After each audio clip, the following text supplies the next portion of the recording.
Hello, brothers and sisters. Welcome today to our vlog for the Elders Quorum and the Appendix War today. Today I want to take a little bit of time to talk about the new Come Follow Me manual. Hopefully you've had a chance to receive your manual. If you haven't, you'll get that when you do tithing declaration with the bishop, or just stop by the clerk's office anytime after church. We can give you a copy. Big change this year as we're going to a single manual for families, primary, young men and young women organizations, and Sunday school. Everyone will have the exact same manual. Some people are kind of concerned about this, like, well, won't the participants be a little bit bored because they read it at home already? I'm excited about it because to me it means that we've distilled it down to the core important doctrines. And how do we all learn?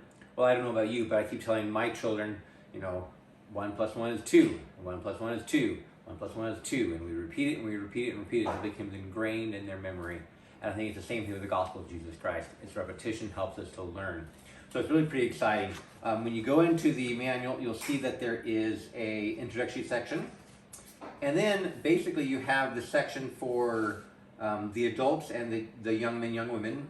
And it has this part is in red or kind of an orange font. And then you'll have in green font is ideas for teaching the children. You have lots of images at the end of it. Each one you'll have a picture and something you can photocopy for the children. But you can see it's very, very simplified and improved to make it easy to have the families review it and be prepared to come and discuss it in class in quorum together. As you look at the manual, you will notice that there's a little icon. It's in blue, and it's a little icon of the scriptures opened up. That is a specific area that is especially relevant to the youth. So if you turn, for example, to page 2, where it says, I can be a witness to the Book of Mormon, you'll see that icon right here. That means if I'm teaching youth, which I have youth in my home, that's a specific area that I should concentrate on and make sure that that's aware of. That will also align with their seminary teachings that they're receiving at seminary. There is an interesting part at the end. There's an appendix. The first appendix is for preparing your children for a lifetime on God's covenant path. It talks about preparing them for baptism and confirmation, for preparing them for priesthood power, authority, and keys, going to the temple for baptism and confirmation for the dead, receiving a patriarchal blessing, going to the temple for your endowment, serving a mission, and then going to the temple for a sealing. Then there's an appendix B, which is for how to prepare children, and for the primary, for the exact same ordinances. And then appendix C is instructions for singing time and the children's sacrament meeting and presentation. Appendix D is really great for the young men, the Aaronic priesthood quorums, and young women classes for having a meeting agenda for how they meet together for their class meetings and presidency meetings. And there's a section for taking notes. Everyone has to find out what works for Come Follow Me for them as a family. We have found for us it's morning time. We dedicate from 7 o'clock to 9 o'clock for scripture study, for learning together as a family.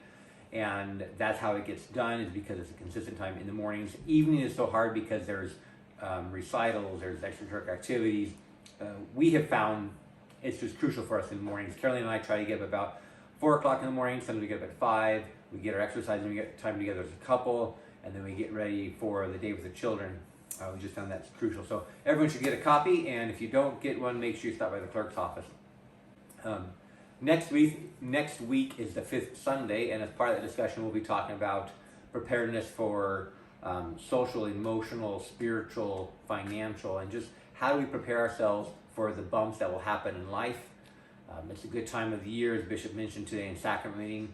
It's a natural time to think about setting goals and reaffirming the goals we want to be achieving, and then looking at how we can achieve those.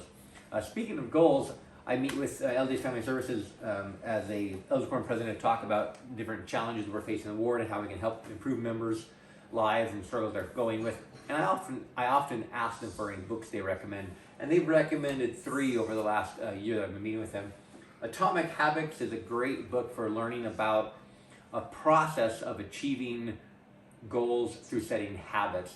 It's very interesting. The book points out about 40 to 50% of our daily routine is habits. It's just, we don't even think about it as habitual. So how do we recognize those habits? How do we change bad ones? And how do we set good ones and set processes for achieving those? It's become very, very interesting to read. We've been reading that together as a family as part of our morning scripture study time.